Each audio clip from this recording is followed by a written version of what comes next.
Hola, ¿qué tal están? Hablando de Merleau-Ponty. En este vídeo ofrezco algunos comentarios sobre la filosofía fenomenológica de Merleau-Ponty y también un análisis de su fenomenología del cuerpo a través de sus textos, de fragmentos de sus libros. Comenzaremos por una biografía intelectual y vital de Merleau-Ponty que creo que es interesante para conocer su contexto formativo, cultural, también el contexto histórico que le rodea y también sus actividades como profesor. Nació Merleau-Ponty, Maurice Merleau-Ponty, en 1908, el 14 de marzo, en Francia. En 1926 se matricula en la Escuela Normal Superior, escuela universitaria de formación del profesorado, después de haber estudiado brillantemente en los liceos Janson de Sailly y Louis Le Grand. En los años 1930 y 31 realiza su servicio militar. Desde 1931 al 33 es profesor en el Liceo de Beauvais. En 1934 y 35 enseña en el Liceo de Chartres. En 1935 entra en la ENS, Centro de Formación, como catedrático. En los años 1939 y 1940 es movilizado al Quinto Regimiento de Infantería. Desde 1940 a 1944 es catedrático en el Instituto Carnot y se asocia con los grupos de la resistencia contra la ocupación nazi. Se reencuentra con Sartre y medita sobre la fenomenología y la historia. En 1945, en julio, presenta, para conseguir el título de doctor, sus dos obras, La estructura del comportamiento y Fenomenología de la percepción, que es su obra probablemente más conocida. En octubre es nombrado profesor para impartir una serie de conferencias en la Universidad de Lyon. 3 años después, a partir del 1 de enero de 1948, será nombrado profesor titular. Desde 1947 a 1948 imparte un curso en la Universidad de Lyon y en la ENS. Fruto de este curso se edita en forma de libro La unión del alma y del cuerpo en Malebranche, Biran y Berson. En 1947 publica artículos fundamentalmente sobre política. En 1948 aparece Sentido y Sinsentido, recopilación de artículos sobre diferentes temas aparecidos anteriormente. En 1949 ocupa la cátedra de Psicología y Pedagogía en la Universidad de la Sorbona de París. En 1950-51 imparte los cursos Las ciencias del hombre y la fenomenología y la relación con los otros en la niñez. Desde 1952 a 1960 imparte cursos en el Colegio de Francia. El 15 de enero del año siguiente imparte la lección inaugural en el Colegio de Francia, publicada después bajo el título Elogio de la Filosofía. En 1955 publica Las aventuras de la dialéctica. En 1959 redacta un manuscrito lleno de notas de trabajo que después de su muerte se publicaría con el título de Lo visible y lo invisible. En 1960 publica Signos, recopilación de artículos aparecidos en diferentes medios. Publica la que será su última obra. Y en 1961, el 3 de mayo, muere en París supuestamente, o repentinamente, de una trombosis coronaria. Realmente es una vida breve relativamente, pero intensa, y a partir de ahora comentaré algunos de sus textos que me servirán para explicar algunos aspectos de la fenomenología del cuerpo de Merleau-Ponty. De hecho, en los fragmentos que voy a comentar ahora están tomados de la fenomenología de la percepción, que es considerada la obra más importante de nuestro autor y que aparece en 1945 y obtiene con ella un merecido doctorado. El primer fragmento habla de la definición de la fenomenología. Lo voy a leer y luego lo voy a comentar y a explicar. La fenomenología, dice o escribe Merleau-Ponty, es el estudio de las esencias y según ella todos los problemas se resuelven en definir las esencias. Por ejemplo, la esencia de la percepción, la esencia de la conciencia, pero la fenomenología es también una filosofía que coloca, de nuevo, las esencias en la existencia y no piensa que pueda comprender al hombre y al mundo más que a partir de su facticidad. Es una filosofía trascendental que deja en suspenso para comprender las afirmaciones de la actitud natural y es también una filosofía para la cual el mundo está siempre ya allí, antes de la reflexión, como una presencia inalienable y cuyo esfuerzo total reside en recuperar ese contacto ingenuo con el mundo para finalmente darle un estatuto filosófico. Por supuesto, él diríamos que rehace la filosofía de Husserl con unas nuevas categorías propias de su fenomenología del cuerpo y da muchísima importancia a la facticidad, a la corporalidad de lo que experimentamos, de lo que sucede, a la materialidad de lo que sucede. Por lo tanto, el hombre se comprende dentro de su mundo fáctico, dentro de los hechos en los que participa también. Las conductas humanas también son hechos, son algo fáctico, no son solamente algo ideal. Y en ese sentido, pues también se tiene que comprender la actitud natural, como él dice, y la presencia de la materialidad, de lo corporal, es algo indiscutible y es algo que nos condiciona y nos determina, pero a la vez también nos da posibilidades para poder vivir. Y en ese sentido, este nuevo enfoque de la filosofía corporal de Merleau-Ponty también tuvo influencia en otros fenomenólogos también posteriores a Merleau-Ponty. También hay otro fragmento de este mismo libro que habla de la insuficiencia de la visión científica. Y lo voy a leer, es un breve fragmento y posteriormente lo comentaré. Dice Merleau-Ponty: yo no soy el resultado o el entrecruzamiento de múltiples causalidades que determinan mi cuerpo o mi psiquismo. No puedo pensarme como una parte del mundo, como simple objeto de la biología, de la psicología y la sociología, ni encerrarme en el universo de la ciencia. Todo lo que sé del mundo, incluso por la ciencia, lo sé a partir de una visión mía o de una experiencia del mundo, sin la cual los símbolos de la ciencia no querrían decir nada. En esta primera parte del fragmento, pues efectivamente, aunque reconoce el valor de la ciencia, la veracidad, la verdad que ofrecen las ciencias en general, también las experiencias de la persona son muy importantes porque también aportan conocimientos, aportan ideas y aportan interpretaciones reales de lo que estamos viviendo. Por lo tanto, diríamos que la propia interpretación del sujeto y de la experiencia del propio individuo es muy importante para entender la realidad y para entendernos a nosotros mismos. Y en ese sentido, pues aunque sean importantes los aportes de la biología, de la química, de la física, de la sociología y en general de la ciencia, no son algo único y exclusivo, sino que tienen que estar también valorados, analizados, reflexionados, diríamos, desarrollados por la propia capacidad mental de los sujetos experienciales, podríamos decir. Y sigue diciendo Merleau-Ponty: las visiones científicas, según las cuales soy un momento del mundo, son siempre ingenuas e hipócritas, porque sobreentienden, sin mencionarla, esta otra visión de la conciencia, dice él, por la cual, en primer lugar, un mundo se dispone en torno mío y comienza a existir para mí.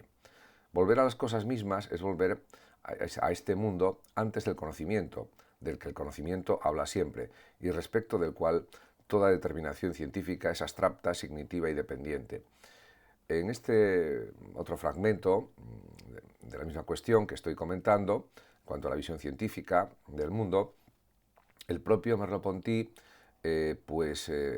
parece que considera, está claro que así lo dice, que pues las ciencias en muchos casos como que minusvaloran o infravaloran la conciencia humana, la reflexividad humana. Y esa reflexividad que está hecha también, no solamente de análisis intelectuales, sino también de sentimientos, de emociones, de recuerdos, etcétera, pues es realmente decisiva para entender lo que somos como personas y también para entender la propia realidad.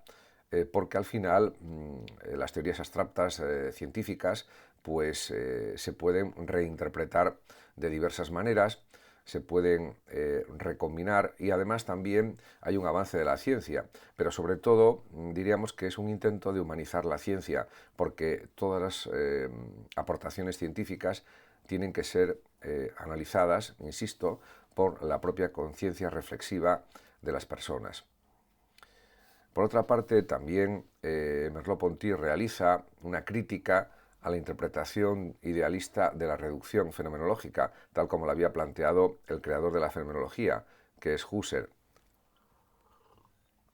En este sentido, dice también en otro fragmento de este libro, que ya expliqué cuál era, que era fenomenología de la percepción, pues dice el propio, o escribe el propio Maurice Merleau-Ponty: vemos de este modo el verdadero sentido de la célebre reducción fenomenológica. Sin duda, no hay ningún problema en el que Husserl haya invertido tanto tiempo en comprenderse a sí mismo, ninguno sobre el que igualmente haya vuelto tan a menudo, ya que la problemática de la reducción ocupa en los trabajos inéditos un lugar importante.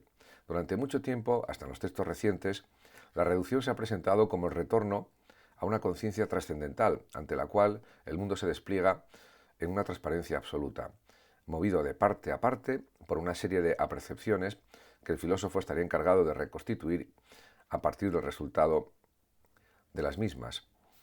Realmente es un tema complejo, es un tema complicado, pero realmente él quiere entender estas cuestiones de una manera nueva, novedosa, y piensa que la propia reducción fenomenológica puede ser superada desde las nuevas corrientes fenomenológicas que están surgiendo, incluida la del propio Merleau-Ponty, con, diríamos, una interpretación más desplazada hacia lo mundano, hacia la existencia fáctica, hacia las experiencias que tenemos todas las personas y hacia las sensaciones, las emociones y los sentimientos.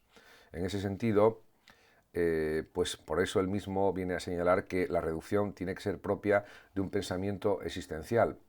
Y hay otro fragmento en el que insiste en esto y dice: todo el malentendido de Husserl con sus intérpretes, con los disidentes existenciales, y finalmente consigo mismo estriba en que precisamente para ver el mundo y captarlo como paradoja hay que romper nuestra familiaridad con él, y esta ruptura no puede enseñarnos nada más que el surgir inmotivado del mundo. La mayor enseñanza de la reducción es la imposibilidad de una reducción completa. He aquí porque Husserl se interroga constantemente sobre la posibilidad de la reducción. Si fuéramos el espíritu absoluto, la reducción no sería problemática. Y aquí está el punto crucial, porque no somos Dios ni somos espíritus absolutos, entonces esa reducción de la existencia, esa eliminación de la existencia para pensar las esencias, no se puede realizar de una manera total y absoluta, de una manera completa, y por lo tanto ahí se plantean los primeros problemas. Incluso el propio Husserl insiste en estas cuestiones, pero también hay que decir que Merleau-Ponty reitera que estamos en el mundo y por lo tanto esta reducción del mundo no es necesaria, porque dice, pero ya que por contra estamos en el mundo, ya que incluso nuestras reflexiones se ubican en el flujo temporal que intenta captar, no hay ningún pensamiento que abarque todo nuestro pensamiento. Y este es un punto crucial que señala el propio Merleau-Ponty. Por lo tanto, diríamos que aquí hay pues un cambio de rumbo de la filosofía fenomenológica que no solamente está causada por Merleau-Ponty, sino también por otros fenomenólogos que, aprovechando los descubrimientos de Husserl en la fenomenología y tomando como base el análisis de las esencias, inician nuevos caminos en el ámbito de la fenomenología. Por otra parte, también él considera que la fenomenología puede entenderse también como búsqueda de sentido, así lo piensa Merleau-Ponty, y dice: la fenomenología, en cuanto a revelación del mundo, descansa sobre sí misma o se basa en sí misma. Todos los conocimientos se apoyan en un suelo de postulados y finalmente en nuestra comunicación con el mundo como primer establecimiento de la racionalidad. La filosofía, como reflexión radical, se priva en principio de este recurso. En este punto, pues está claro que Merleau-Ponty insiste en que mundo y racionalidad se pueden unir a través de las experiencias que tenemos. Porque si solamente es una reflexión radical, puramente abstracta y puramente teórica, no hay esa conexión con el mundo, con la experiencia que tanto pide, que tanto demanda el propio Merleau-Ponty. En ese sentido, también, por ejemplo, él habla del comportamiento como proceso de relaciones, y eso también es algo investigable desde una perspectiva fenomenológica, o del comportamiento animal como proceso circular, porque deriva de hábitos y de propiedades físicas y químicas que poseen los animales y que explica también los comportamientos en general de los animales y, por supuesto, también él pues insiste en la inagotabilidad del mundo y dice lo siguiente: es pues esencial para la cosa y para el mundo el que se presenten como abiertos, el que nos remitan más allá de sus manifestaciones determinadas, que nos prometan siempre algo más por ver. Es lo que algunas veces expresa, dice Merleau-Ponty, al decir que la cosa y el mundo son misteriosos. Y en ese sentido, pues él investiga también fenomenológicamente. Y también en relación con el cuerpo y mundo, pues él tiene claro que se coimplican. Y lo dice de una forma muy clara y muy rotunda, cuando dice: el cuerpo es el vehículo del ser en el mundo, y tener un cuerpo es para un viviente conectar con un medio definido, confundirse con ciertos proyectos y comprometerse continuamente con ellos. Si es cierto que tengo conciencia de mi cuerpo a través del mundo, que este es, en el centro del mundo, el término no advertido hacia el cual todos los objetos vuelven su rostro, es verdad, por la misma razón, que mi cuerpo es el sostén del mundo.